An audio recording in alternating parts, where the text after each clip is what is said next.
بسم اللہ الرحمن الرحیم۔ السلام علیکم ناظرین۔ ابراہیم بن ادھم بلخ کا بادشاہ تھا۔ ایک جہاں اس کی اطاعت کرتا تھا۔ جب چلتا تھا تو سونے کی بنی 40 تلواریں اور 40 ستون اس کے آگے پیچھے ہوتے تھے۔ اسی کروفر کے ساتھ وہ اپنی حکومت کر رہا تھا۔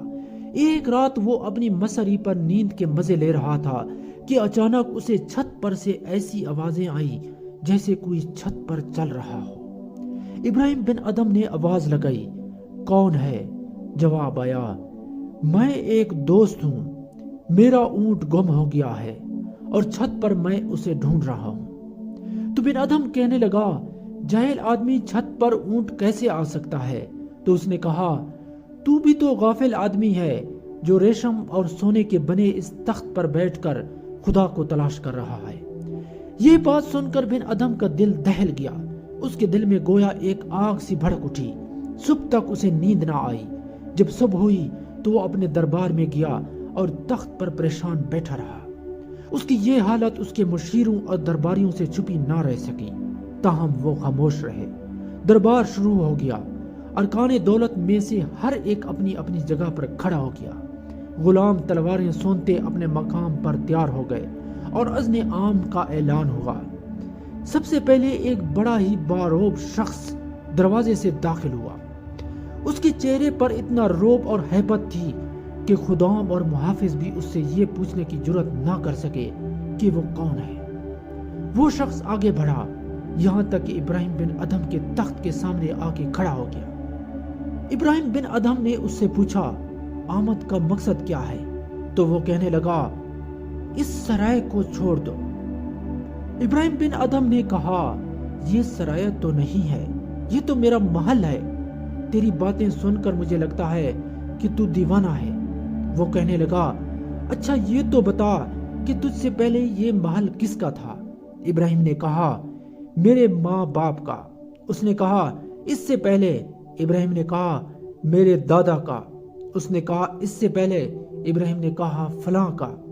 تو وہ شخص کہنے لگا، کیا یہ سرائے نہیں کہ جہاں کوئی آ رہا ہے اور کوئی جا رہا ہے؟ یہ کہہ کر وہ شخص غائب ہو گیا۔ دراصل یہ خضر علیہ السلام تھے۔ ابراہیم بن ادھم کے دل کی آگ اور بھڑک اٹھی۔ اس کی حدت سے اسے اپنا سارا جسم جلتا ہوا محسوس ہوا۔ اسے رات والے واقعے کی شدت سے یاد آنے لگی اور اسے محسوس ہوا کہ اس شخص کی آمد اور رات والے واقعے میں قریبی اور گہری مناسبت ہے۔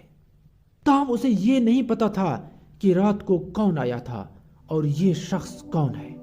خیر، اس نے اپنے درباریوں سے کہا کہ میرے لیے گھوڑا تیار کرو، میں شکار کے لیے جانا چاہتا ہوں۔ آج کچھ معاملات کی وجہ سے میں پریشان ہوں کہ مجھے ان کی حقیقت سمجھ نہیں آ رہی۔ خدایا، یہ میری حالت کب تک رہے گی؟ گھوڑا تیار کر کے سامنے لایا گیا اور ابراہیم شکار پر چل پڑا۔ بیابانوں کی خاک چھانتا ہوا وہ گھوڑا دوڑتا رہا۔ اسے سمجھ نہیں آ رہی تھی کہ وہ کرے تو کیا کرے۔ ابھی تک اس کے ذہن پر دونوں واقعات کا اثر تھا۔ چلتا چلتا وہ اپنے لشکر والوں سے جدا ہو گیا۔ اسی حالت میں اس نے ایک آواز سنی کہ ایک شخص اس سے کہہ رہا تھا کہ خبردار ہو جا، خبردار ہو جا۔ ابراہیم نے کوئی توجہ نہ کی، اپنے راستے پر چلتا رہا۔ آواز پھر آئی اور تیسری مرتبہ بھی ایسی ہی آواز آئی، مگر ابراہیم نے اس کی طرف کان نہ دھرے۔ چوتھی مرتبہ اسے اپنے قریب سے ہی ایک آواز آئی، سنبھل جا، اس سے پہلے کہ تجھے ٹھوکر لگے۔ ابراہیم بن ادھم کے اوسان خطا ہو گئے، مگر اچانک اس کے سامنے ایک ہرن آ گئی۔ اس کے پیچھے ابراہیم نے اپنا گھوڑا لگا دیا۔ ہرن نے دوڑتے دوڑتے پیچھے کی طرف دیکھا اور کہنے لگی، شکار کے طور پر مجھے تمہارے سامنے بھیجا گیا ہے، لیکن تم مجھے شکار نہیں کر سکو گے۔ کیا تمہیں شکار کے لیے پیدا کیا گیا ہے؟ کیا اسی لیے تمہیں یہ زندگی دی گئی؟ دنیا کے لیے تو تم اتنی محنت کر رہے ہو، آخرت کے لیے تمہارے پاس کچھ نہیں۔ ابراہیم بن ادھم نے کہا، یہ جو تم میری حالت دیکھ رہی ہے یہ اس وجہ سے تو ہے۔ وہ آواز جو ہرن سے آ رہی تھی اب یکدم اس ذہن میں سے آنے لگی جو گھوڑے پر پڑی تھی۔ ابراہیم یہ سب کچھ دیکھ کر گھبرا گیا۔ جب خدا تعالیٰ نے ابراہیم کی رہنمائی کا ارادہ کیا تو یہ آواز 3 بار اس کی اپنی آستین سے آئی۔ اب اس کے اور خدا کے درمیان سے پردے ہٹ گئے۔ ابراہیم کو یقین حاصل ہو گیا، خدا کے حکم سے اس کے دل کے سارے بند دریچے کھل دیے گئے۔ ابراہیم نے رونا شروع کر دیا، یہاں تک کہ اس کے آنسوں کی وجہ سے اس کے کپڑے اور اس کا گھوڑا تک بھیگ گیا۔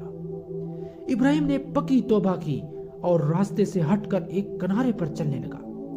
راستے میں اس نے ایک چرواہے کو دیکھا جس نے پرانا سا لبادہ اوڑا ہوا تھا، سر پر ٹوپی اور بکریاں چرا رہا تھا۔ جب ابراہیم نے اس شخص کو غور سے دیکھا تو وہ اس کا اپنا ہی غلام تھا۔ ابراہیم نے اپنا مرصع قبا اور لباس اتارا، سر سے تاج ہٹایا اور یہ دونوں چیزیں اس غلام کو دے دی۔ بکریاں بھی اسے بخش دی، اس سے لبادہ لیا، اوڑھا، اس کی ٹوپی سر پر رکھی اور پہاڑوں کی جانب چل دیا۔ ابھی تک اس کے چہرے پر وحشت کے آثار تھے اور اس کی آنکھیں بھی بہہ رہی تھیں۔ یوں ہی وہ صحرائے نوردی کرتا رہا یہاں تک کہ وہ نیشا پور پہنچ گیا۔ نیشا پور پہنچ کر وہ کسی مقام کی تلاش میں رہا جہاں عوام کی آمد و رفت کم ہو تاکہ وہ عبادت کر سکے۔ تلاش کرتے کرتے اسے ایک غار ملا جس میں اس نے 9 برس تک اعتکاف کیا۔ اب یہ غار اس کے نام سے مشہور ہے۔ مزید ایسی ویڈیوز دیکھنے کے لیے ہمارے چینل کو سبسکرائب کریں۔ شکریہ۔